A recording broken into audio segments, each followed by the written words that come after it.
আসসালামু আলাইকুম, সবাই কেমন আছেন? আলহামদুলিল্লাহ আপনাদের দোয়া ভালো আছি। সকাল সকাল চলে আসলাম ছাদে। মরিচ গাছ, মিষ্টি কুমড়া গাছ, মরিচ গাছে কত সুন্দর মরিচ ধরেছে, তাই দেখার জন্য ছাদে চলে আসলাম।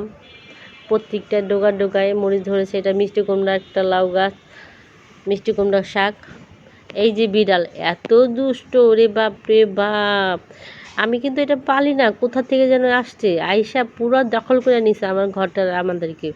মানে ওর মোর মার্জি, যদি বলি বের হয় বের হয়, বের হওয়ার কথা বললে ওরকম করে শুয়ে থাকে।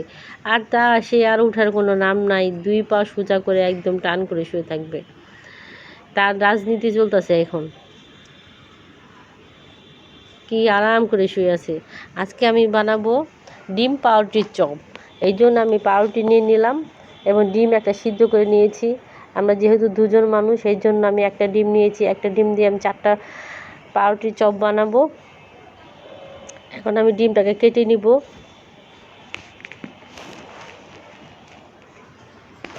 আমি 4 পিস করে নিলাম, যে এভাবে 4 পিস করে নিলাম। এখন একটা বাটিতে আমি পানি নিয়ে নিলাম। এখন পাউরুটিগুলো আমি ভিজিয়ে দিব। এখন আমি পাউরুটি ভালো করে ভিজিয়ে নিব, পুরোপুরিভাবে নরম করে নিব। এখন আমি পানিগুলো চিপড়ে ফেলে দিব।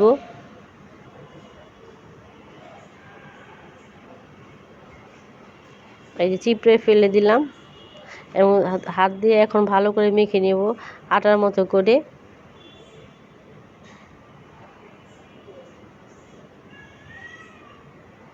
ভালো করে মেখে নেব, কারণ এটা পাউরুটি খুব পাউরুটিটা আসলে একটা মজার জিনিস, যে কারণে এর এত উপকরণ দিতে হয় না। কারণ ডিমও মজা, পাউরুটিও মজা, এটা এইভাবে খেতে হয়। তারপর আমি সামান্য একটু চিনি দিয়ে দিব স্বাদের জন্য আর কি। এখানে লবণ টবণ আমি কোনো মশলাই দিব না, কারণ এটা খুব মজার একটা রেসিপি, কারণ পাউরুটি এইভাবেই খাওয়া যায়। আমি চিনিটা ভালো করে মিশিয়ে নিলাম। পাউরুটিটাকে এখন আমি 4 ভাগ করে নিব, কারণ আমি ডিমটা 4 ভাগ করেছিলাম। এখন আমি পাউরুটি আমি 4 ভাগ করে নিব, যাতে কোনোটা কোনোতে কম না পড়ে, সমান মাপে হয় 4টা ডিম ডিম চপ। এই তো পাউরুটি চপ আর কি। এখন হাতের মধ্যে আমি একটু তেল নিয়ে নিলাম, যাতে হাতের মধ্যে লেগে না যায়। এখন আমি ডিম চপ যখন বানাবো, পাউরুটি চপ একে ডিমের মতোই আমি গোল করে নিব, সুন্দর করে গোল করে নিব আমি। এই 4টা আমি বানিয়ে নিলাম গোল করে। পাউরুটি ডিম চপ গোল করে বানিয়ে নিয়েছি। এই পাশে আমি আবার তেল গরম করে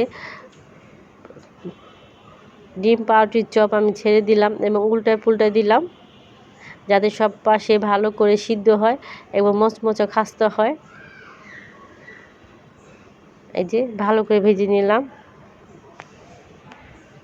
আমার ভাজা শেষ, কেমন হয়েছে আপনারা সবাই আমার জানাবেন।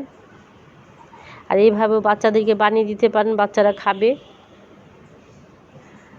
সবাইকে আসসালামু আলাইকুম। আমার ভিডিও দেখার জন্য সবাইকে অনেক অনেক ধন্যবাদ।